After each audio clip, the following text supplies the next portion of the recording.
right, so I just hammered through that house, right? What did you see? What could I have improved on? The most important stuff, and then what did you see that was actually pretty solid?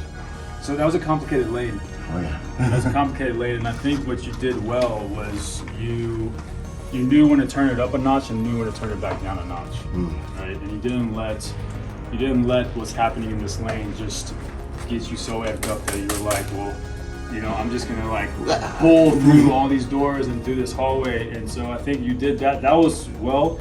There was a little bit of hesitancy in some transitional spaces, like in that hallway, a little bit of hesitancy. With all the different entries, I was like, and then in that corridor where the dog leg was, another little bit of hesitancy, right? So when you guys are in a room, that is a perfect place to come up with your micro plan. I say micro plan because we don't know what it looks like, 4 or 5 rooms and 2 hallways down. But you can at least see, okay, I'm in this door, I need to get to that next closed door or open door. What is the best way to do it? Okay? In that room, as long as you have security, you can come up with that little micro plan right there. There's nothing wrong with that. Otherwise, what you guys are thinking is, oh man, I'm only halfway down this lane and I got 7 more rooms to clear, and like, I got this hallway here and I got this open door and I don't know what to do first. Well, if we had an open door in and a hallway, not an open door in the hallway, but if we had an open door adjacent to a hallway, which one should become priority? The open door. Why? Visibility, exposure.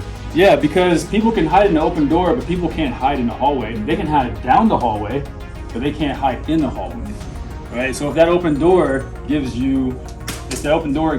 you gain ground, and now you just have to clear that room, but you can gain ground that way, then why not just take that open door and gain that little bit of ground?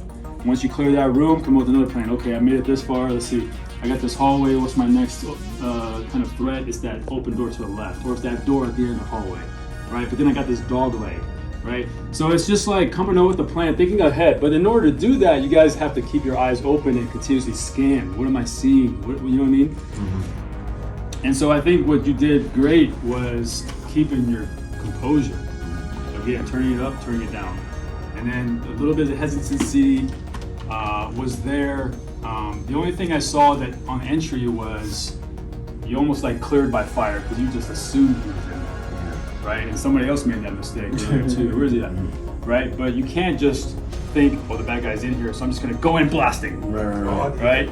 And so you can't do that because, Brennan, thank you. You did it too. You can't just go into a corner blasting thinking that's where the bad guy is, because like I said, that could have been a girl, that could have been an old woman, that could have been a dude that was just hiding there, or he was keeping that person hostage, and you just went in there like, ready to rock.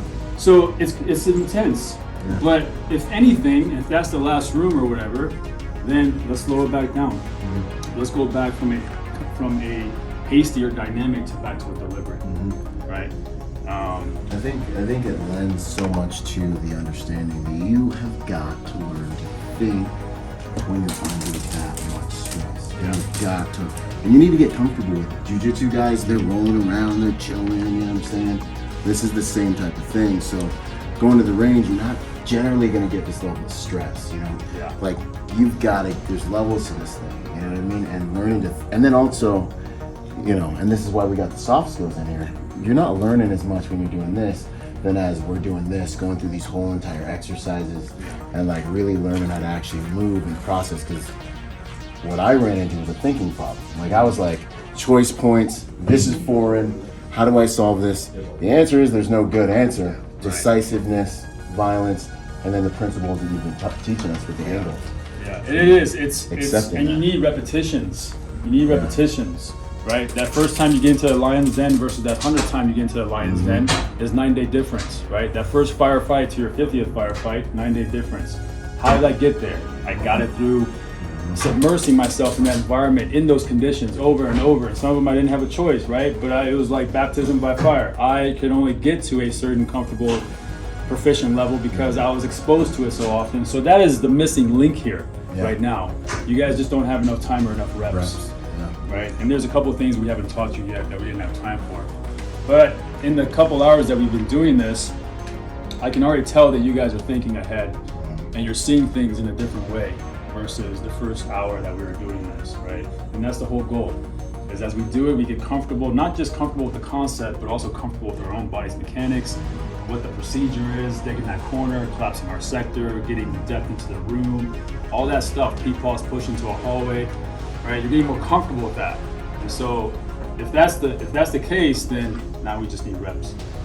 We need reps, and then we need somebody to help us with those reps. Like, what am I doing wrong? You know what I mean? Like, where can I get better? And so it's that, man. So I can't ding any of you at all. I'll tell you what you kind of fucked up and what you get good at, but I'm not gonna sit here and be like, you keep fucking that up. It's not. There's no pattern of life here with you guys in your training because there's not enough exposure to it.